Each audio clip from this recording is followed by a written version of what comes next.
Hi there, and welcome to our Phonics Shed webinar today. It'll just be about 15-20 minutes maximum about how and why we use actions to support our phonics teaching. I'll just go through a quick slideshow and then show you our teacher hub, just in case you're interested to see what Phonics Shed looks like. So we'll make a start. So this is for using actions to support your phonics teaching. This is what I'll briefly be going through. So why we use actions, quite a few different schemes do. We really enjoy using actions for phonics, which is why we included it in our Phonics Shed scheme. About how we use actions within phonics sessions and Phonics Shed, some of the Phonics Shed actions, and then we'll have a look at the teacher hub. So if you wanted to take out a free trial or subscription, you will know a little bit about what to expect and what sort of features you can get access to. So why do we use actions? Now, this is taken from the evidence-based instruction in reading. So beginning and struggling readers often have difficulty committing letters and sounds to their permanent memories. Teaching these sounds through actions requires students to move their bodies, which serves to strengthen students' memories of the letters and sounds.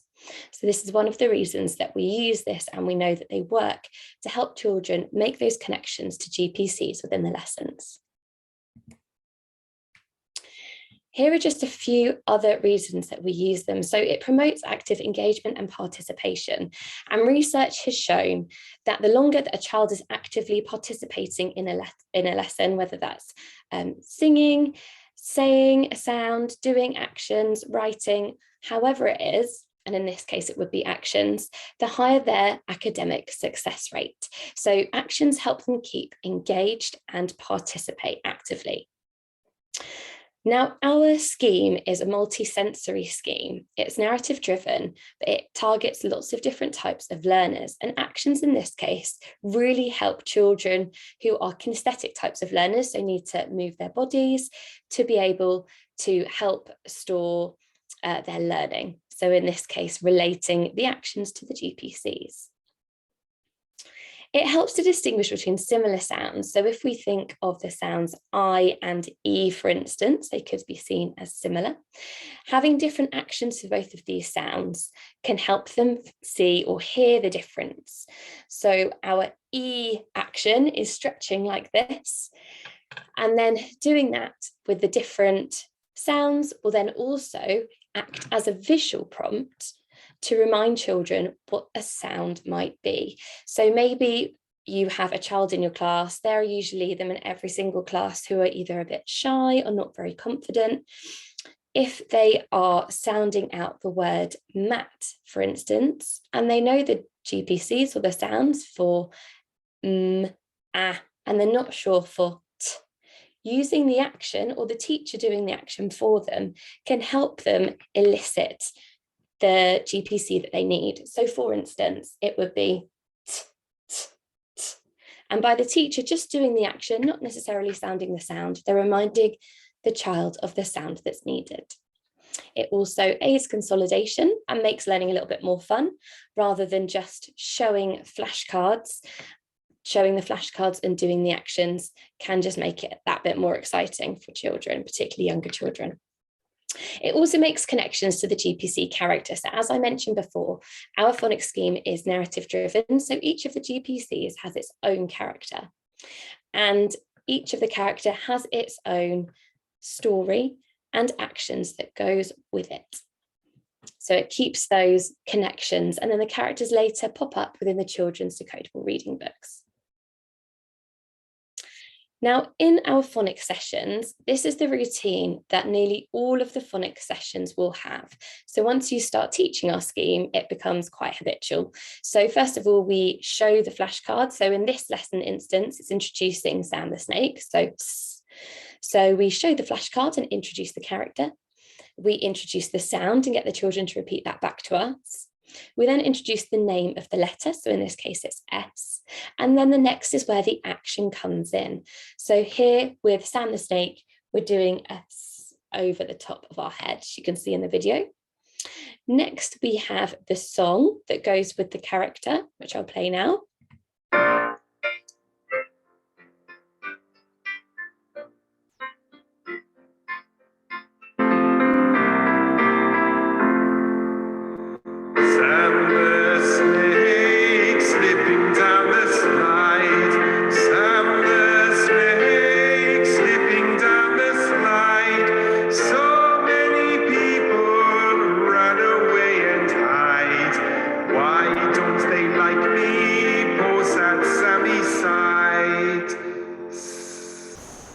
And then we've got our letter formation. We have them in animations. And then we have the character story. So you can see all the different multisensory scheme in action there, just within that first introduction. We have guidance videos for each of our GPCs. So if you're not sure of the description of the action, you can watch these to see exactly what it is. And we have them for every single GPC. So this is for A. This is the letter A. The character for this letter is Anna the ant. The capital letter is an anthill. The sound these letters make is ah, ah, ah. The name is A. The sound is ah, ah, ah. The action for this is ah, ah, ah. So they're really useful for adults or anyone who are delivering the sessions. Now, something else we have to help us with our actions in our scheme is Joe the puppet. So Joe is the owner of the Phonics Shed Garden and pops up in all of the stories, as well as the children's decodable reading books. So first of all, using the puppet is quite nice as a visual cue as to what is taking place.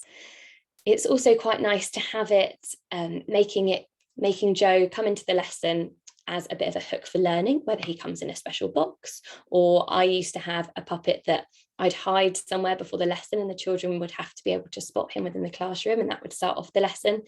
It's really nice as well for those children that thrive on visual timetables and routine to have a visual cue as to what's happening next. And the puppet can also be used during welcome songs and any fine gross motor warm-ups, and to demonstrate actions and letter formations. So that's another way that we can use the actions within the lessons.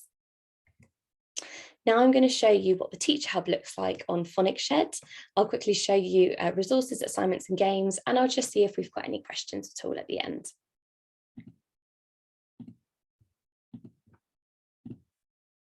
So this is what the EdShed Hub looks like, no matter what subscription that you have got. So any resources are found within the resources section. In Phonics Shed, we've got a really lovely digital flashcard tool. If you didn't want to purchase the hard copies, we can do them for graphemes as well as high frequency words. So with the graphemes, you can select which chapters. So Phonics Shed is split up into 4 chapters. Chapter 1 is pre-reading, which is why we don't have flashcards for this. And then they're into sets. So if I select some sets there, this is also really good for interventions because you can specifically click any that you need to go back to. You can then reshuffle them if you wanted to, or drag them into particular order. And then on the front, we just have the GPC, and on the back, we then have the character. So which is Wing the Duckling, is made up of our characters Noah the Nurse and Gray the Goat. And at the bottom down here, we have got the letter formation rhymes that go with that card. So you can simply clicking next, you can go back if you want to. If they haven't got it quite right, you can click see again and it'll go to the back of the pack and appear again. So that's a really nice tool to be able to use on the interactive whiteboard. Again, I mentioned that we do have them for high frequency words, which simply say the word. We don't have anything on the back of the high frequency word cards. Within each chapter, you can then see the sets that it's broken down into, and everything within that folder will be to teach those set of GPCs. So we've got the teaching books, which are the books which introduce the GPC characters, and you can put those on the interactive whiteboard. I'll just show you what one might look like. And these are for you to introduce the characters. The children don't need to be able to read these books. They are the teaching books. You can also buy hard copies of these if you would rather.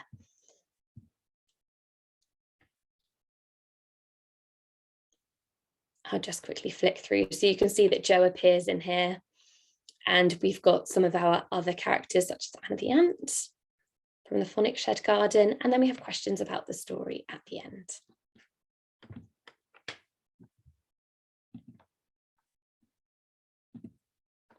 We also have our planning in that folder as well. Now, within Phonics Shed, we have daily phonics plans, And we also have consolidation plans. So if all of your class or a large group of children need to revisit a certain GPC, you might not want to teach the same lesson over again to the same group of children. So it also just means that you've got 2 whole class lessons there for each GPC. And we also have our separate intervention lessons. So for each GPC, you basically have 3 lesson plans, depending on what it is that it's needed for. The interventions are just short 10-minute sessions used for small groups or one-to-one. I'll just show you what our planning for a daily lesson might look like, and we've got the resources there for you, so you don't need to worry about those. So here's sort of an overview. It gives you the breakdown of the lesson timings and an overview of each lesson. So you've got the recap, the whole group, the independent activity, and sort of the resources that you would need. And then if I scroll down, you can also see some ideas for enhanced provision around what we've been learning this week and the different characters. And then we have our detailed lesson plans for each lesson. So this is lesson 1, which was Sam the Snake. So you can see the recap and the introduction, which was the routine that I mentioned earlier. Then we've got the whole group, which is the song and the story and some letter formation. And then independent activities are split into simplify, expect and extend, depending on the group of children that you are teaching, along with just some sort of assessment question prompts in the plenary. So we also have other additional suggestions as well for continuous provision to go with that specific lesson. So you've got them all there, which is really nice. It just means that if you have different phonics groups and have different adults, everything is there and they all have exactly the same content. We have the songs, which I played earlier, the intervention lessons, and any additional resources such as sound maps, display materials, and that sort of thing. Now, within Phonics Shed as well, we've got an assessment tool. So when you upload children onto here, they can access their own login and play the games with the focus GPC that they would have learnt in class. You can put the children into groups. You might have class groups, phonics groups, spelling groups, whichever is appropriate. And you have got an assessment tool here, which is really useful. So you can see, this is just my test account, but you can see there's some data that's been populated in here. Now, if I click launch assessment session, this is what it would look like.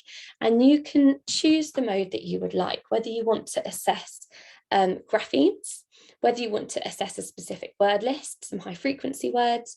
We've also got our screening check simulator, and they are all the same structure. They just have different things on the flashcards. So if I show you that, if we just click chapter 2, you can select your chapter from the drop down there. And then click the child that you are assessing.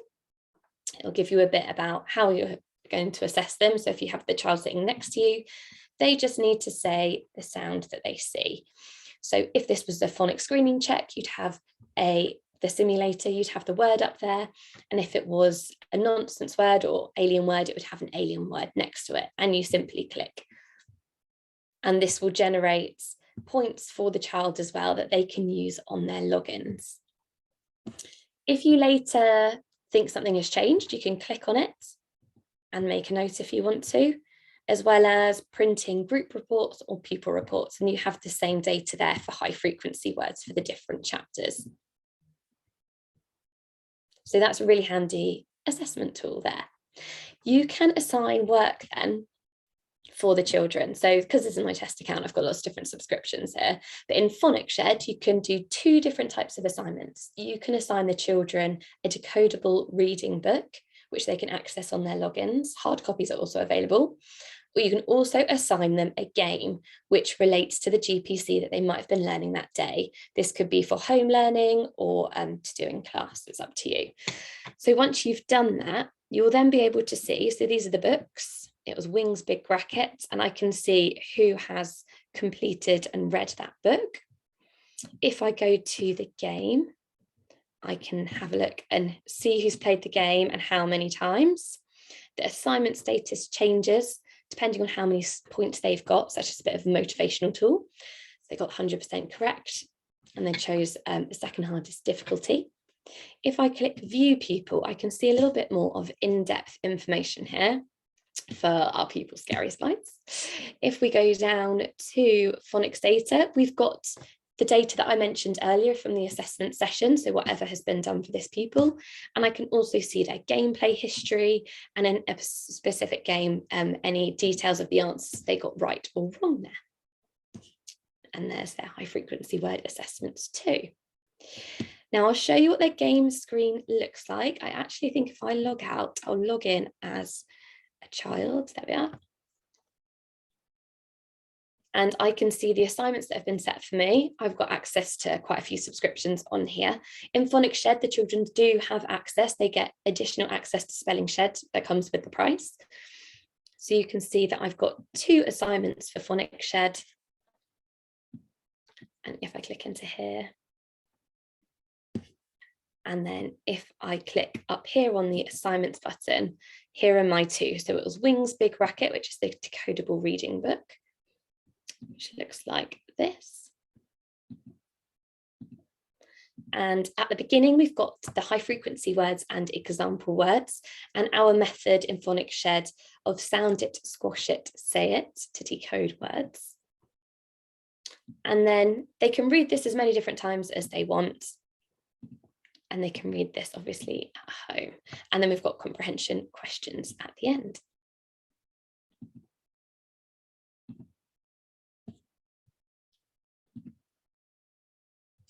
The other one is a game that's been assigned to me. So this is for the diagraph, which goes with our book. And you can choose which difficulty you want to play on. And this one is a middle word sound. So we've got words here with the NG digraph. Wing. W. Ng. And we have the same style game for beginning sounds and end sounds. Now I'll just show you a little bit more in the Phonics Shed Gardens. That's what assignments look like. Now, if you would like to, when you set assignment for a child, you can set it so that they just have access to the tasks that you have given them. So I would just be able to see these 2. If you don't want them to have that, they'll have access to the whole Phonics Shed Garden. So it depends how far along they are in their phonics journey. So if I click on a GPC, here are some of the different games which are similar to the ones that we just played here. And we have also got ones where they can match the graphemes. The harder the level, just the more cards there are. So now I need to find the sound. There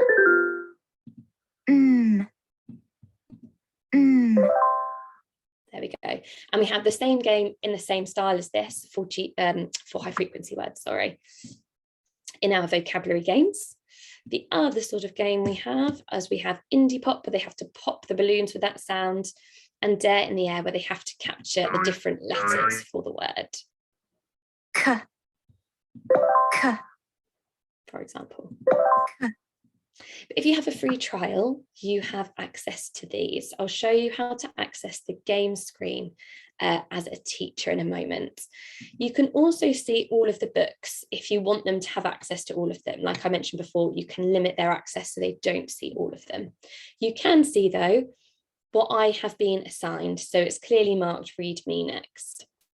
But I know for those, or particularly those with very supportive parents, you might not want them to have access to all of the reading books that you haven't yet covered in class. So if I log out, I'll show you where you can access the game screen as a teacher, so that if you get a free trial and you want to click around, you can.